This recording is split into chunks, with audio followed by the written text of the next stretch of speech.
اللهم صل على محمد وعلى آله محمد. اللهم صل على محمد وعلى آله محمد.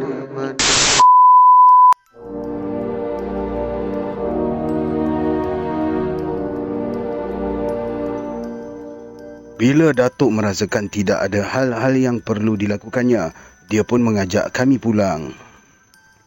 Kalau sesiapa di antara kamu masuk ke dalam hutan dan bertemu dengan pokok yang tumbuh dalam kolam, hati-hatilah menggunakan air dari kolam tersebut.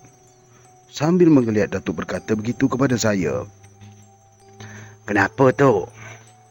Orang tua-tua dulu yang kaya dengan ilmu dunianya membuang saka ilmu dunia dengan 3 cara, terutama kalau ilmu yang dituntutnya bercanggah dengan ajaran Islam atau ilmu yang dituntutnya akan menjadi ilmu keturunan. Datuk memicit-micit bahu kirinya dengan tapak tangan. Kemana ilmu salah tu dibuang tu? Soal saya lagi. Datuk terdiam seketika macam mengingati sesuatu. Dia terus melangkah mencari arah jalan pulang yang harus dilalui. Datuk memilih jalan pulang ikut sebelah kanan bukit. Datuk tidak mahu mengikut jalan awal yang telah digunakan tadi. Apa tujuan Datuk berbuat demikian? Saya tak dapat nak ramalkan. Mungkin ada muslihat. Muslihat yang tertentulah, fikir saya. Saya dongak ke langit. Matahari sudah berubah kedudukannya. Tiupan angin juga tidak serancak tadi. Mengikut kedudukan matahari, saya kira waktu Zuhur sudah hampir dan saya dapat menduga bahawa Datuk mahu mencari jalan dekat supaya cepat sampai ke rumah. Dia mahu berada di rumah sebelum waktu Zuhur berakhir. Tempat yang dipilih ialah kuala sungai yang bertemu dengan laut. Dan ketiga, seperti yang aku lakukan tadi. Secara mendadak Datuk menjawab pertanyaan yang saya terputus tadi. Jawapan yang saya nantikan tu Datuk berikan ketika saya bergayut pada sebatang pokok untuk turun dari puncak bukit. Saya tersenyum sendirian dengan sikap Datuk. Kenapa untuk menjawab pertanyaan yang mudah itu mesti memakan masa yang agak lama? Saya rasa menuruni bukit lebih sukar daripada mendakinya. Sebabnya ketika menuruni bukit kita harus pandai mengimbangi badan. Kalau kurang pandai, boleh membuatkan kita terlajak ke hadapan yang boleh menyebabkan kita terlanggar batu atau pokok. Anehnya, kesukaran yang saya hadapi itu tidak menjadi masalah buat Datuk. Dia boleh berjalan dengan cepatnya. Akhirnya, kami sampai ke kaki bukit. Perjalanan seterusnya tidaklah berapa sukar. Tetapi, sendi kedua belah kaki saya mula berasa sengal dan sakit-sakit. Hati-hati minum air kolam yang ada pokok tumbuh dalam dia. Manalah tahu kalau pokok tu dijadikan penekan ibu ilmu salah. Kalau orang yang membuang ilmu bisa tu tak menawarnya, akan membawa padah pada orang yang meminumnya. Datuk mengingatkan saya dan Dumba. Ketika itu kami sudah agak jauh meninggalkan bukit yang telah kami daki tadi. Suara kenderaan mula terdengar, sayup-sayup menendang ke gendang telinga. Langkah saya terus rancak. Kalau diturutkan hati, mahu saja saya berlari supaya segera sampai ke tepi jalan raya. Rupanya langkah saya yang rancak dan bersemangat itu tidak boleh dilanjutkan lagi. Ada sesuatu yang menghalangnya. Datuk menyuruh saya dan Dumba berlindung di balik pokok besar. Tindakan Datuk itu amat mengejutkan. Wajahnya kelihatan cemas sedikit. Dari balik pokok besar, saya dan Dumba dapat melihat dengan teliti tingkah laku Datuk yang berdiri di kawasan yang agak lapang itu. Datuk meletakkan tangan kanannya ke cuping telinga kiri, macam mendengar sesuatu. Datuk melangkah dua tapak arah ke kanan. Berhenti di situ sambil merenung di daun pokok yang bergoyang di kiri kanannya kerana dirempuh angin. Ya, silakan kalau masih sangsi. Suara Datuk cukup lantang. Saya tak tahulah kepada siapa kata-kata itu ditujukan oleh Datuk. Dumba renung muka saya dengan penuh rasa ragu dan bimbang. Saya cuma tersenyum sahaja. Tetapi, mata saya tetap tertumpu ke arah Datuk. Saya lihat Datuk menapak 2 langkah ke kiri pula. Berhenti di situ dengan tenang, macam menanti sesuatu. Siapakah yang Datuk tunggu dan nantikan dalam hutan macam ni? Kata hati saya. Silakan. Ulang Datuk lagi. Ya, aku datang dan bertemu lagi dengan kau. Terdengar suara dari arah kanan Datuk. Saya terkejut. Apa yang saya lihat ialah batang tubuh Mahyudin berdiri sambil memeluk tubuh. Mahyudin memintas di hadapan Datuk, berdiri berhadapan dengan Datuk sambil memeluk tubuh. Gerak-gerinya cukup pantas, macam orang muda yang berusia 30-an. Sinar matanya cukup garang. Tidak terpamer segaris senyum pun pada wajahnya. Keadaan yang saya lihat itu amat membimbangkan. Pertemuan Datuk dengan Mahyudin kali ini bukanlah pertemuan seorang sahabat dengan sahabat, tetapi pertemuan dua orang musuh yang sudah lama menaruh dendam. Saya berdoa pada Allah, semoga Allah yang Maha Besar akan membiarkan kesabaran pada Datuk. Mudah-mudahan Datuk tidak akan bertindak liar. Saya tidak mahu Datuk menjadi mangsa Mahyudin. Rupanya, doa saya itu diperkenankan oleh Allah. Datuk kelihatan cukup tenang, meskipun Mahyudin bersikap agak kasar dengan tujuan menaikkan rasa marah dan geram di hati Datuk. Semuanya tidak mendatangkan kesan. Datuk tetap berlembut dan sabar. Tindakan Datuk itu memperlihatkan dirinya sebagai seorang yang pengecut dan penakut.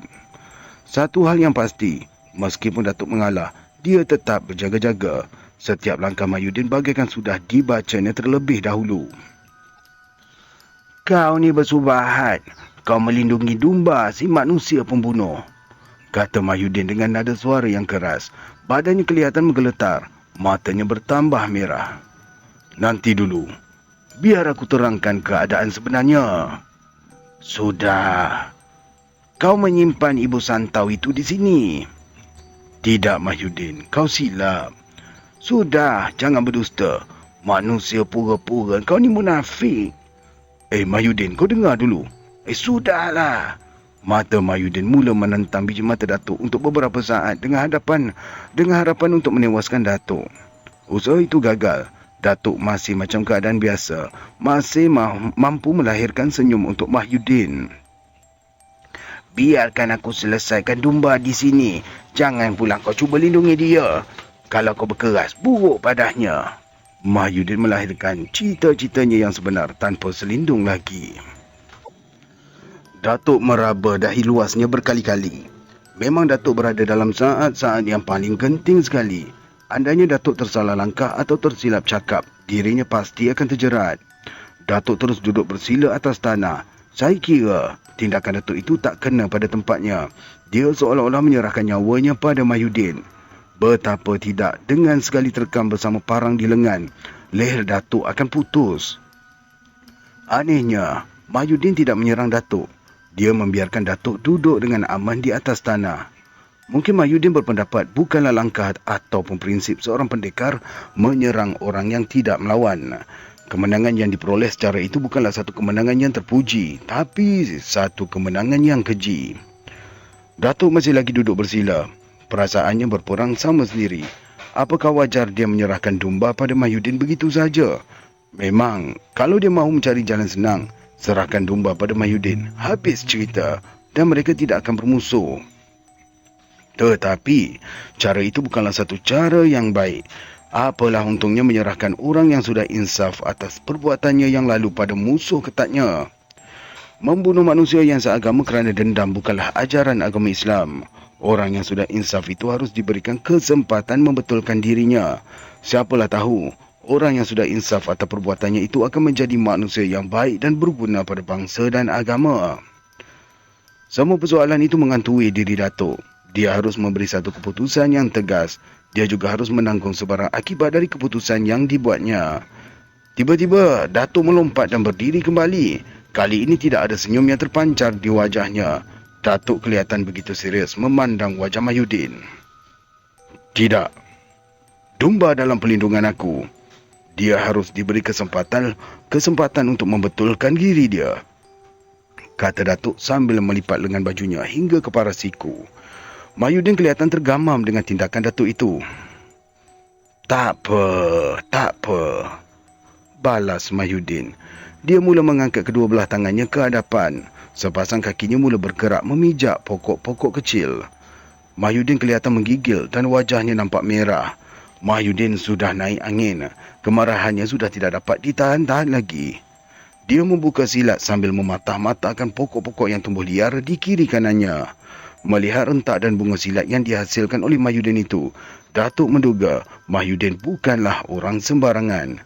Ilmu silat atau pendekar yang ada pada dirinya melambangkan yang dirinya memiliki ilmu kelas tinggi di dalam salah satu aliran silat. Datuk membiarkan Mahyudin membuka rentak dan langkah silat dengan tujuan membaca kepandaian yang dimiliki oleh Mahyudin. Aku tahu sekarang, dia ni membawa aliran silat harimau yang disebut Cilek Babiat oleh orang-orang Mendaling. Bisik hati kecil Datuk. Datuk bersedia untuk mengelakkan diri dari serangan Mahyudin. Datuk tahu benar, silat jenis itu hanya terdapat di kalangan masyarakat Mandailing sahaja. Bukan satu perkara yang mudah untuk sampai ke taraf pendekar dalam jurusan ilmu silat Cilek Babiat. Banyak rintangan dan dugaan yang harus dilalui. Datuk melangkah ke kanan dengan kedua belah tangannya berkembang di bahagian paras dada. Kaki kanannya bergerak ke depan dalam keadaan yang tidak lurus. Begitu juga dengan kaki kirinya yang bertugas sebagai tupang, iaitu penyokong pada kaki kanannya. Gerakan Datuk begitu berhati-hati sekali. Dalam saat yang sama juga Datuk cuba mengunci dan mematikan langkah Mahyudin secara batin. Usaha Datuk itu gagal sama sekali. Datuk mula merasakan semua usaha yang dilakukannya tidak menjadi.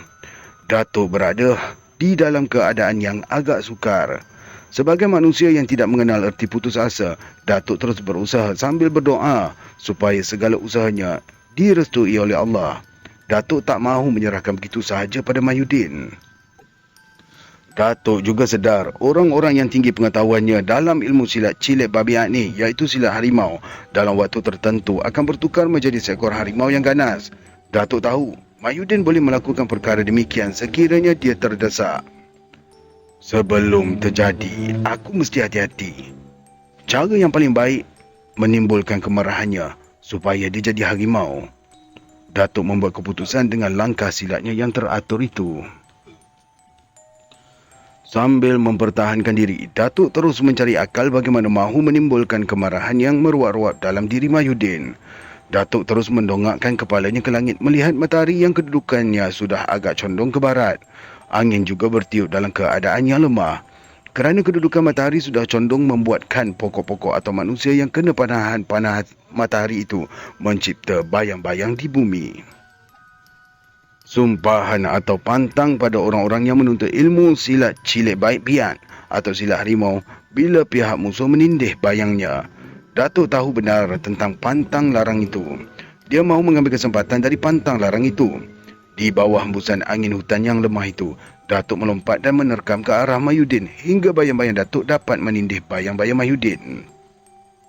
Dalam saat yang agak kelam kabut itu, Datuk menyeru nama Dumba dan menyuruhnya keluar dari tempat persembunyiannya. Dan si Dumba itu pun meluru keluar. "Awak mencabar saya," kata Mahyudin dengan nada suara yang cukup keras. Dia melompat. Semua tumbuh-tumbuhan yang terdapat di sekeliling ditendang hingga tercabut. Kali ini Mahyudin tidak menyerang Datuk. Dia hanya berdiri sambil membuka 10 jari tangannya. Badan Mahyudin menggeletar. 10 jari tangannya bergoyang. "Dumba, kembali ke tempat kamu," kata Datuk. Dumba segera bersembunyi. Mahyudin membongkokkan badannya sambil bergerak dalam langkah silat yang teratur. Sepasang matanya yang tajam dan merah tetap merenung muka Datuk.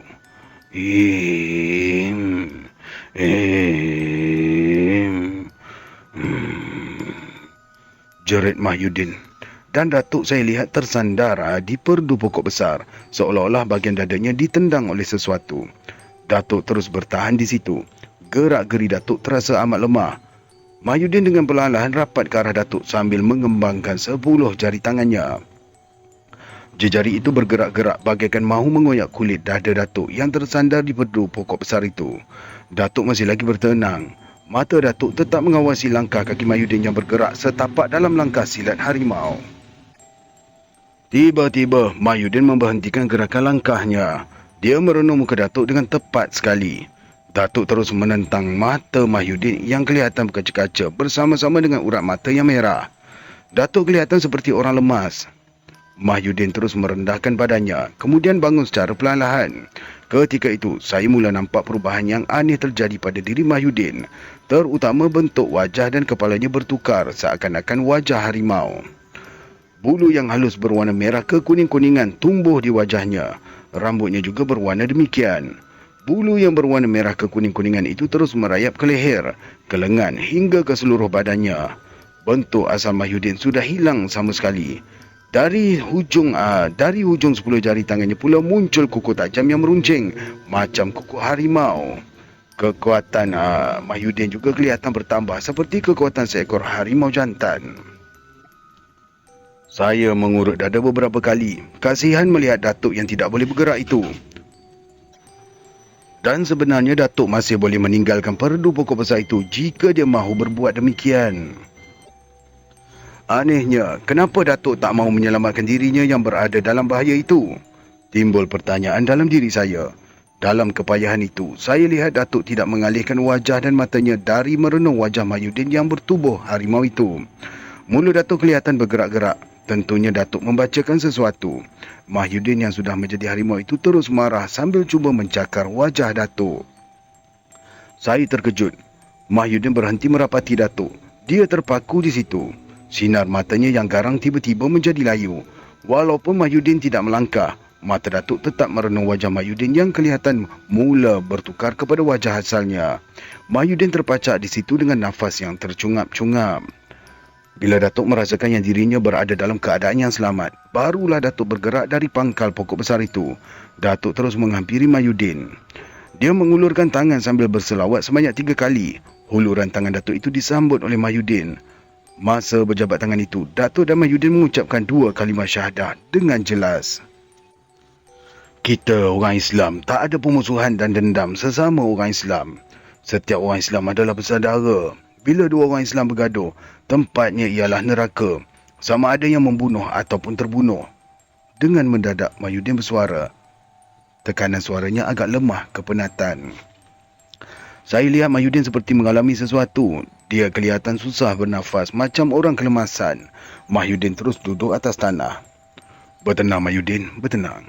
Hilangkan perasaan marah kamu yang masih ada dalam sisa di dalam hati itu, kata Datuk. Ya, aku ni sedang berusaha ke arah tu. Aku sedang berikhtiar untuk kembalikan seluruh semangat aku seperti sedia kala. Baguslah. Aku tahu. Orang-orang yang menuntut ilmu silat harimau ke peringkat tinggi akan menjadi manusia harimau bila dilanda marah yang amat sangat atau dirinya terancam. Aku kira kesalahan aku tadi. Kau boleh maafkan. Nada suara Datuk cukup lembut, macam jejaka kacap memujuk dara pujaan hati yang tersinggung. Aku maafkan, jawab Mahyudin pendek. Datuk memanggil saya dan Dumba. Kami pun keluar dari tempat persembunyian. Datuk suruh Dumba duduk sebelahan dengan Mahyudin. Pada mulanya Dumba agak keberatan mematuhi cakap Datuk itu. Dumba masih ragu-ragu dengan kejujuran dan keikhlasan hati Mahyudin. Setelah Datuk paksa, barulah Dumba duduk dekat Mahyudin. Rasa bimbang segera lari dari hati Dumba bila Mahyudin mengulurkan tangan padanya sambil membacakan selawat. Saya terus merenung Mahyudin dengan rasa kagum atas kebolehan yang ada pada dirinya. Tak heranlah dia boleh menewaskan tentera Jepun dengan mudah. Maafkanlah saya, Mahyudin. Saya nak bertanya sedikit. Datuk renung ke muka Mahyudin. Silalah sahabat. Awak bukan orang Bangkahulu sejati. Mana sahabat tahu? Biasanya ilmu silat cilik bat biak ni diamalkan orang-orang dari daerah Mahyudin, Sumatera. Ditulis balik ni. Yang diamalkan dari daerah Sumatera, Mahyudin, patut macam tu. Tepat sekali. Saya dilahir dan dibesarkan di kampung Huta Bargot. Betul lah kot ya. Huta Bargot ni kat mana? Saya ingat Gorgon tadi. Kemudian merantau ke Bangkahulu. Di tempat asal saya memelihara dan menunggang harimau bukanlah satu hal yang aneh. Dah jadi macam perkara biasa. Mahyudin menerangkan pada Datuk dengan wajah yang berseri-seri. Saya dan Dumba berpandangan. Datuk menggaru-garu kepalanya yang tidak gatal. Beberapa helai rambut tua lekat di jari Datuk. Rambut itu berterbangan menuju ke arah selatan. Sinar matahari kian redup dan rasa panas di tubuh mula berkurangan. Orang-orang Mandailing di tempat asal saya menyebut harimau sebagai Nabetengi, yang bermaksud yang kuat perkasa. Tokok lagi Mahyudin. Datuk menganggukkan kepalanya. Saya bangun dan mengeliat untuk menghilangkan rasa lenguh. Kemudian saya duduk kembali. Walaupun harimau dimuliakan, tetapi martabat harimau jauh lebih rendah dibandingkan dengan martabat manusia. Harimau ni, dia tidak kuat menentang muka manusia. Kerana itulah harimau menyerang manusia dari belakang. Oh, betul ke Saya lihat air muka Mahyudin berubah. Dia terkejut mendengar cakap Datuk tadi. Kemudian dia tersenyum tenang. Sahabat tahu kunci dan kelemahan ilmu silat saya. Sebab itu sahabat menentang muka saya ketika berlawan. Saya yakin sahabat mempunyai pengetahuan yang luas tentang usul asal harimau. Sahabat ni orang Mandailing ke? Begitu gairah Mahyudin bersuara. Dia terus berubah tempat, duduk bertentang muka dengan Datuk. Tidak, saya ni berasal dari Jambi. Barangkali Datuk nenek saya yang berasal dari tempat yang sama dengan awak. Pendek Datuk menjawab. Tahu asal usul harimau? Tahu. Apa dia? Harimau ni makhluk Allah, sama macam manusia. Tapi manusia tu dijadikan oleh Allah sebaik-baik kejadian. Inilah kelebihan manusia. Datuk menyapu peluh yang tumbuh di dahi dengan telapak tangan kanannya. Mahyudin terdiam. Kemudian tanpa diminta oleh sesiapa, Datuk terus memperkatakan tentang martabat manusia. Dari segi martabatnya, manusia terletak di tengah-tengah di antara martabat binatang dan martabat malaikat. Dari segi keperluan makanan dan keturunan, manusia adalah dianggap sebagai tumbuhan. Dari segi bergerak dan merasa mengikut pilihan, manusia dianggap sebagai binatang. Dari segi rupa dan bentuk, manusia seperti gambar yang terukir. Tetapi keistimewaan manusia ialah mengetahui tentang hakikat benda-benda. Manusia yang menggunakan seluruh anggota dan tenaganya untuk mendapatkan ilmu yang bermanfaat dan beramal adalah serupa dengan malaikat. Semua pendapat yang Datuk bentangkan itu berdasarkan pembacaan dari kitab-kitab agama, terutama karya Imam Al-Ghazali. Tidak ada di antara kami yang ingin bertanya berhubungan dengan perkara yang dihuraikan oleh Datuk itu. Masing-masing terpegun, macam kena pukau. Tahukah kamu, Sayyidatuna Aisyah telah meriwayatkan sabda Rasulullah SAW yang bermaksud lebih kurang macam ni.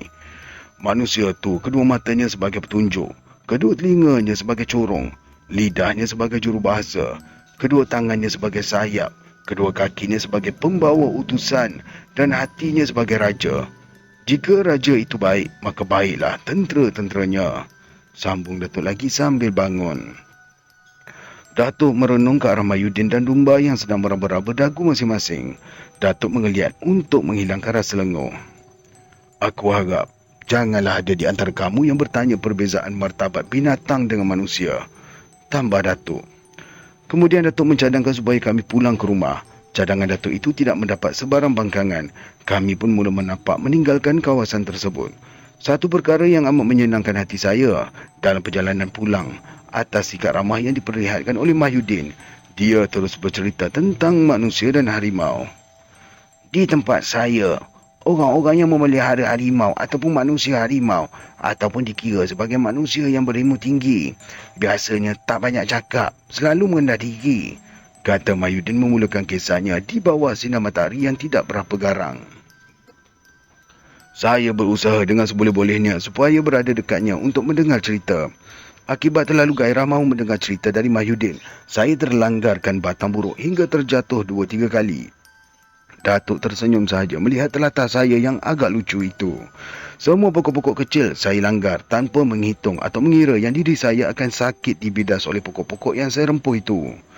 Menurut Mahyudin, untuk memelihara harimau atau menjadi manusia harimau, seseorang itu mesti bertapa selama berbulan-bulan di dalam hutan.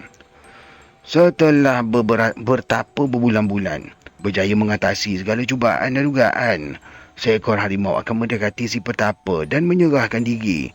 Harimau itu terus ditunggangnya hingga sampai ke kampung, kata Mahyudin sambil melompat parit kecil di hadapan. Datuk tidak pula menyoal mahu bertanya sesuatu ketika Mahyudin bercerita. Datuk hanya mendengar sambil melangkah dengan tenang. Domba pula begitu berminat mendengar cerita Mahyudin. Kalau boleh dia mahu Mahyudin terus bercerita tanpa berhenti. Susah tak pelihara harimau tu? Saya menyoal cara mendadak. Memelihara harimau berbeza dengan memelihara kambing atau kerbau. Memelihara harimau secara sembunyi-sembunyi. Harimau yang dipelihara hidup bebas dalam hutan. Bila kita perlukan, panggil saja, dia pasti akan tiba. Faedahnya, apa yang kita dapat daripada dia? Boleh dijadikan kawan. Boleh disuruh menangkap ikan, jaga rumah dan naik atas belakang dia. Mahyudin ketawa sambil menepuk-nepuk bahu saya. Perkara yang jelas, setiap pemelihara harimau tidak mempunyai tujuan jahat. Lagi apa yang mahu kau tanya pada aku? Oh, lahai cucu seorang sahabat. Mahyudin berhenti berjalan. Dia merenung wajah saya sambil berkata, kau mahu jadi manusia harimau ke? Tak mahu. Serentak dengan itu, saya terdengar suara Datuk dan Domba ketawa panjang. Bagi menghilangkan rasa malu, saya buat-buatlah ketawa. Akhirnya, kami sampai ke tepi jalan raya. Kami berhenti di situ buat beberapa minit. Sebenarnya, saya ni masih belum lagi puas hati dengan apa yang saya tanyakan pada Mahyudin. Masih ada lagi soalan-soalan yang mahu saya hadapkan padanya. Cukuplah, kita berehat. Mari kita melangkah. Datuk mengeluarkan perintah dan perintah itu kami patuhi. Sambil berjalan, saya terus bertanya dengan Mahyudin secara perlahan-lahan. Apakah ilmu memelihara harimau atau silat harimau dapat diwariskan kepada orang lain? Ada yang boleh, ada yang tidak, bisik Mahyudin. Macam mana begitu? Mengikut cara ilmu itu diperoleh ketika menuntut. Kalau sudah berjanji mahu mewariskan pada orang lain, bolehlah diwariskan. Kalau tidak, maka tak boleh. Oh, begitu. Jadi manusia harimau pula macam mana? Lagi susah. Kena menuntut. Tiba-tiba Datuk menepuk bahu saya dari belakang. Dengan kasar dia memisahkan saya dengan Mahyudin. Rupa-rupanya Datuk kurang senang dengan sikap saya tu. Tamar, apa yang kau tanyakan tu tak berfaedah untuk diri kamu. Kamu tidak mustahak mengetahui semuanya tu. Suara Datuk keras. Saya terdiam. Mahyudin tersenyum merenung ke arah Datuk. Biar saya terangkan sahabat. Cucu sahabat bertanya tentang manusia harimau. Untuk jadi manusia harimau, harus belajar silat harimau sampai ke peringkat paling tinggi. Itu saja yang mahu saya jelaskan padanya, kata Mahyudin pada Datuk. Jangan dilayan sangat cucu saya tu. Dia tu kadang-kadang melalut tak tentu fasal.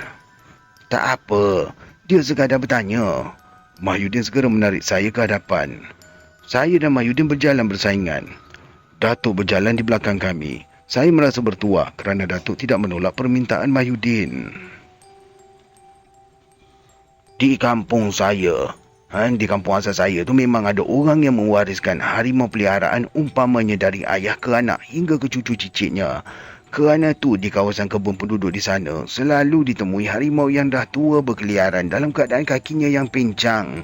Itulah harimau yang diwariskan dari ayah ke anak ataupun cucu. Saya amat puas hati dengan keterangan yang diberikan oleh Mahyudin itu. Lepas itu, saya tak lagi mengajukan apa-apa pertanyaan pada Mahyudin, malah memisahkan diri darinya. Saya lebih senang berjalan bersaingan dengan Domba di belakang. Biarlah Datuk dengan Mahyudin di hadapan. Akhirnya, kami sampai ke tempat asal. Domba berpisah dengan kami. Dia menuju ke kedainya. Saya dan Datuk serta Mahyudin terus menuju ke masjid. Kami menunaikan solat asar, kemudian mengqadakan sembahyang zuhur yang tertinggal. Marilah ke rumah saya, bisik Mahyudin pada Datuk setelah menunaikan kerja yang wajib. Datuk terdiam, matanya merenung ke arah saya yang duduk bersandar di dinding masjid. Apa halnya? Dah petang begini, saya malas nak bergerak ke mana-mana. Niat hati tu nak balik saja ke kampung, balas Datuk. Ada hal yang mahu saya bincangkan dengan awak. Bincang apa? Awak dengan Domba kan dah elok. Ada hal lain. Marilah. Datuk termenung panjang, macam memikirkan sesuatu. Perasaannya berbalah sama sendiri. Sama ada dia mahu menunaikan permintaan Mahyudin ataupun tidak.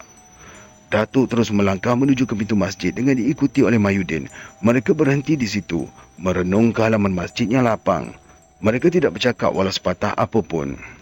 Akhirnya, Datuk dan saya serta Mahyudin berdiri di halaman masjid.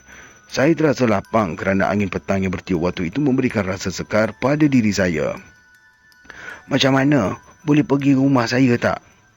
Boleh, balas Datuk. Saya lihat wajah Mahyudin cukup riang. Dia terus menepuk-nepuk bahu Datuk beberapa kali. Kemudian dia menjadi kepala jalan membawa kami ke rumahnya. Bila saya dan Datuk masuk ke rumahnya, saya dapati sudah ada hidangan ringan untuk makan petang telah tersedia di ruang tengah. Siapakah yang menyediakan semuanya itu? Apakah hidangan itu dihantar oleh harimau peliharaan Mahyudin? Timbul pertanyaan dalam hati saya. Saya terus duduk bersila menghadapi hidangan yang tersedia. Minumlah, pelawa Mahyudin. Datuk menganggukkan kepala tanpa menyentuh cawan yang diisi dengan air teh panas. Bila Datuk enggan meminum teh yang tersedia, Mahyudin terus bertindak dengan meminumnya terlebih dahulu. Dan Mahyudin yakin dengan perbuatannya itu akan meyakinkan hati Datuk bahawa air teh yang tersedia tidak mengandungi racun. Kita tahu air teh ni bersih. Janganlah ragu dengan kejujuran saya ni. Tapi saya tidak berapa gemar minum teh sebelah petang, kata Datuk. Mahyudin tersenyum sambil mengulurkan cawan teh kepada saya. Bagaikan orang yang mengantuk di sorongkan bantal, air teh itu terus saya hirup.